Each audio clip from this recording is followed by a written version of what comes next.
Ever tried scaling up a recipe and Right. ended up with like a cake that's just overwhelmingly of baking soda? Right. Talk about a baking fail. Yeah. It's amazing how just one Mm-hmm. little tweak to the ingredient proportions can make or break the final product. You really is, yeah. It all comes down to this fundamental mathematical concept Uh-huh. that governs really countless aspects of our lives, and that's what we're diving into today. That's right. We're talking about proportionality. Mm-hmm. We've got some excerpts from a math textbook. And Right. I know you're Yeah. thinking math on my day off, Yes. but trust me, we're going to unpack this in a way that's Because- not just understandable, but it's surprisingly relevant to your everyday life. Absolutely. And Yeah. what's fascinating about proportionality is that it's not confined to textbooks. Oh, absolutely not. It pops up everywhere. Everywhere. From cooking, as you mentioned, to economics, Yeah. physics, even music. Really? Yeah. Okay, so let's unpack this. Let's start with direct proportion. Okay. So in the simplest terms, it's about two things increasing together, Mhm. but in a predictable way. Right. Think of it like scaling up a recipe. Okay. Let's say your famous Yeah. chocolate chip cookie recipe makes 12 cookies. Okay. To double the recipe, you double all the ingredients. Yeah. So 2 times the dough, 2 times chocolate chips, boom. Exactly. You get 24 cookies. Precisely. And the key here is this constant ratio. Uh-huh. So for every 12 cookies, you use a fixed amount of each ingredient. Double the cookies, you're doubling the ingredients. It's that consistent relationship that really defines this direct proportion. That's right. And that constant ratio has a secret identity. Okay. It's the unit price. Okay. It's the cost per item or per unit of measurement. Right. And this is a powerful tool for consumers. Absolutely. And we see this in our textbook, too, with this example of buying sugar. Okay. So if 1 kilogram of sugar costs $2, Mm-hmm. then 2 kilograms is going to cost you $4. Right. So that price per kilogram, that unit price, Yeah. remains constant no matter how much you buy. Exactly. And understanding that can help you make Right. smarter decisions at the grocery store. Right, exactly. Comparing unit prices can really reveal the better deal, Yeah. even if one brand's packaging looks bigger or more appealing. Exactly. Right. Yeah, you're not falling for those tricks. Exactly. The textbook also highlights this with how much petrol a car uses Okay. versus the distance it travels. And they've got this handy little table that really drives the point home. So Oh, right. if a car uses 4 liters of petrol Mm-hmm. to travel 60 kilometers, Okay. using 8 liters means you're going to go twice the distance, 120 kilometers. That's right. And It makes sense. that constant ratio Mm-hmm. between fuel consumption and distance, it's really crucial Mm-hmm. for planning road trips, budgeting fuel costs, Sure. and even understanding fuel efficiency. Yeah, it's making me want to plan a road trip. But Wow. before we get ahead of ourselves, Yeah. there's a plot twist. Our textbook throws us a curveball, reminding us that Mhm. not everything that increases together is directly proportional. Right. Take human growth, for example. Okay. You grow taller over time, but it's not like you can predict exactly how much taller you're going to be in a year. Yeah, okay. Exactly by measuring your current height. Or consider the number of leaves on a tree. Okay. As a tree grows, it generally sprouts more leaves. Yeah. But the relationship between the tree's size and the number of leaves isn't perfectly predictable. Okay, so how do we tell the difference? Right. How do we know if something is truly directly proportional?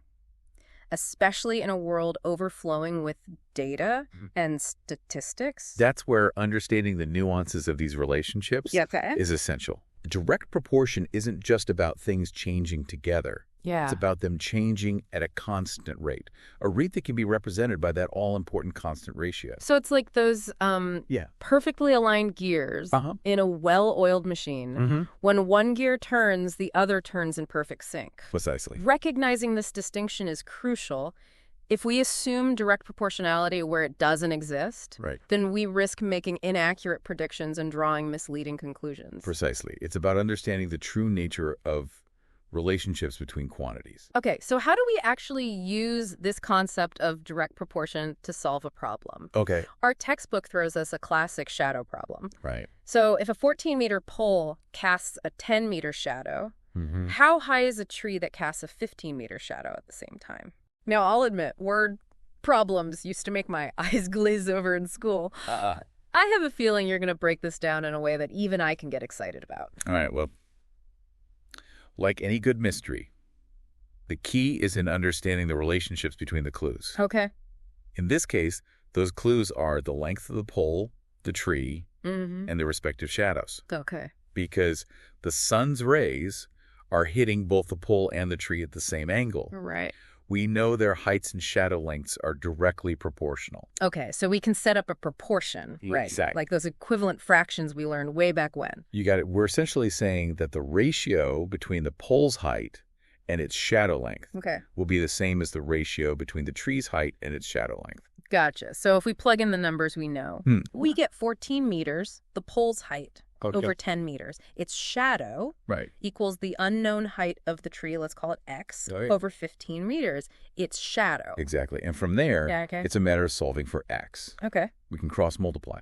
14 times 15 Mm-hmm. equals 10 times X. Okay. That gives us 210 equals 10X. Mm-hmm.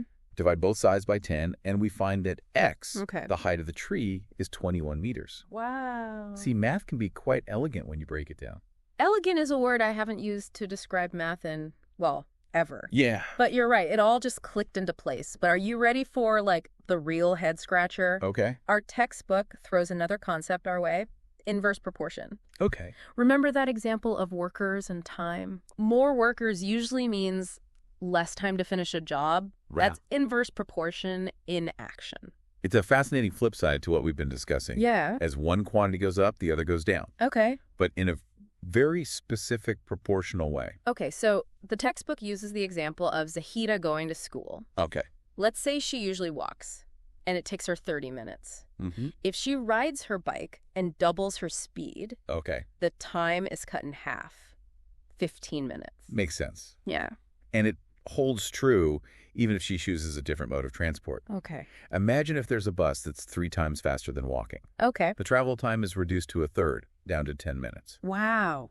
The key takeaway here Okay. is that the product of the two quantities, Mm-hmm. speed and time, remains constant. Okay, so it's not just about things changing in opposite directions. It's Yeah. about that constant product. Exactly. That constant product represents the total work, Okay. or the fixed distance in Zahida's case. Yeah. It's the distance between her home and school. Right. No matter how fast she goes, that distance never changes. So even though her speed and travel time vary, their product, Yeah. which represents that fixed distance, always remains the same. Exactly. That's what distinguishes inverse proportion from like a simple inverse relationship. Precisely. Think of it like a seesaw. Okay. As one side goes up, the other side has to go down to maintain balance. Right. That's the essence of inverse proportion. I love that visual. Another great example from the book.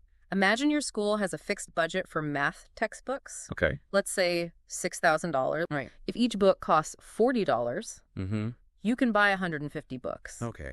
But if the price per book goes up to, say, $60, Right. you can only buy 100 books. Absolutely. And this illustrates how understanding inverse proportion can empower us to make more informed decisions, Okay. especially when it comes to budgeting and resource allocation. It's like when you're at the grocery store trying to decide how many avocados you can buy with your budget. Right. The higher the price per avocado, the fewer you can get. Exactly. It's inverse proportion in action, Yeah. right in the produce aisle. It's amazing how this mathematical concept Right. plays out in something as ordinary as grocery shopping. It's everywhere. Who knew math textbooks and avocados could go hand in hand? Right.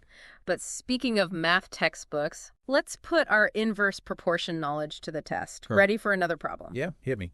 Okay, so the textbook throws us this scenario. Okay. If 6 pipes can fill a tank in 80 minutes, Mm-hmm. how long will it take to fill the same tank using only 5 pipes? Okay. Assuming all pipes have the same flow rate. So we've got fewer pipes working to fill the same tank. Right. Which means it's going to take longer Right. to figure out exactly how much longer. Oh, okay. We need to tap into that concept of a constant product. Okay, so that constant product represents the total work, Exactly. which in this case is filling the tank. That's right. It's like that fixed distance Zahida travels to school, regardless of her speed. Exactly. The work remains the same, even if the number of pipes or workers in our previous example changes. Exactly. We can set up an equation. Okay. The initial number of pipes Okay. multiplied by the initial time Mm-hmm. equals the new number of pipes multiplied by the new time. Gotcha. So 6 pipes times 80 minutes Yes. equals 5 pipes times the unknown time, which we can call x. That's right. Okay, I'm seeing the pieces fall into place. Good. So now it's just a matter of solving for x. Exactly. We have 480, 6 times 80 equals 5x. Divide both sides by 5. Okay. And we find that x, the time it takes to fill the tank with 5 pipes, is 96 minutes. There you go. Okay, so it takes 16 minutes longer with 1 fewer pipe. Mm. That makes sense? It's like when you have 1 less team member on a project, it's bound to take a bit longer to get everything done. Precisely. And understanding these principles can help us make more informed decisions about teamwork. Yeah. Resource allocation, project timelines, you name it. This deep dive has been a real eye-opener. It has, hasn't it? Who knew that something as seemingly abstract as direct and inverse proportions could be so deeply intertwined with our everyday lives? It's fascinating, isn't it? From scaling recipes and planning road trips to understanding teamwork and even making sense of those tricky word problems. Yeah. It's clear that proportionality is a concept worth understanding. Absolutely. And the beauty of these concepts is they empower us to look at the world with a more analytical and insightful lens. For sure. Once you start recognizing these patterns of proportionality, you'll be surprised by how often they pop up. It's like unlocking a secret code that reveals the hidden mathematical language of the universe. I feel like I'm seeing the world in a whole new way. That's the power of math. It really is. It's not just about equations and formulas. Yeah. It's about understanding the fundamental relationships that govern our world. Well said. And on that note, we've reached the end of another deep dive. This was a good one. I know, right? I always learn something new. Me too. Every time. We hope you've enjoyed this journey into the fascinating world of proportionality. Yes, and remember. Yes. Keep an eye out for these concepts in your own life. You might be surprised by what you discover. Absolutely. Don't forget to subscribe to The Deep Dive and leave us a review. Yes, please. Until next time. Until next time. Keep exploring, keep learning, and keep diving deep.